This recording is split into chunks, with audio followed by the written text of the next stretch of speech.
পুরোপুরি বন্ধ হয়ে গেছে দিনাজপুরের বড়পুকুরিয়া তাপবিদ্যুৎ কেন্দ্রের উৎপাদন। আগে থেকেই বন্ধ 2 ইউনিট, আর সোমবার থেকে যান্ত্রিক ত্রুটিতে বন্ধ হয়ে গেছে তৃতীয় ইউনিটটিও। ঘণ্টায় ঘণ্টায় লোডশেডিংয়ের কারণে উত্তরাঞ্চলের কয়েকটি জেলার জনজীবনে নেমে এসেছে চরম ভোগান্তি। মেরামতের পর কেন্দ্রটির উৎপাদনে ফিরতে সময় লাগবে অন্তত 2 সপ্তাহ। বড়পুকুরিয়া তাপবিদ্যুৎ কেন্দ্রের তৃতীয় ইউনিটের 2টি ইলেকট্রো হাইড্রোলিক অয়েল পাম্পের একটি নষ্ট 2 বছর ধরেই। একটি পাম্প দিয়ে ঝুঁকি নিয়ে চলছিল উৎপাদন কার্যক্রম, কিন্তু সেই পাম্পটিও নষ্ট হয়ে যায় সোমবার। আগে থেকেই 2টি ইউনিট বন্ধ থাকায় এরপর থেকেই পুরোপুরি বন্ধ হয়ে যায় 525 মেগাওয়াট বিদ্যুৎ কেন্দ্রটির উৎপাদন।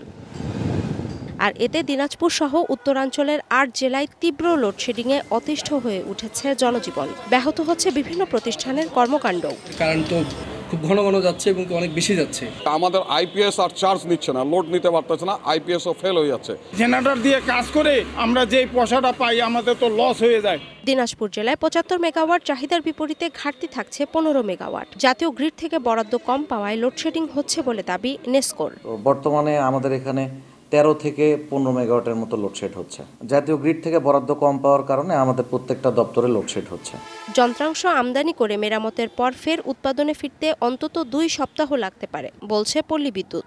জাতীয় গ্রিডে বরাদ্দ কম পাওয়ায় 20 থেকে 30%, কখনো কখনো প্রায় 40%ও লোডশেডিং করতে হয়। যে কত বরাদ্দ পাইলে কোন উপজেলা কত পাবে, কত কম পাবে, কোনটা বেশি পাবে, আমরা পর্যায়ক্রমে এটা বরাদ্দ দিয়েছি, সেভাবে আমরা একটা মেনটেন্যান্স করতেছি। চুক্তি অনুযায়ী তাপবিদ্যুৎ কেন্দ্রটি সচল রাখতে মেরামত ও যন্ত্রাংশ সরবরাহের দায়িত্ব চীনা প্রতিষ্ঠান হারবিনের। অভিযোগ রয়েছে বারবার ত্রুটি দেখা দিলেও তা সঠিকভাবে মেরামত করেনি প্রতিষ্ঠানটি।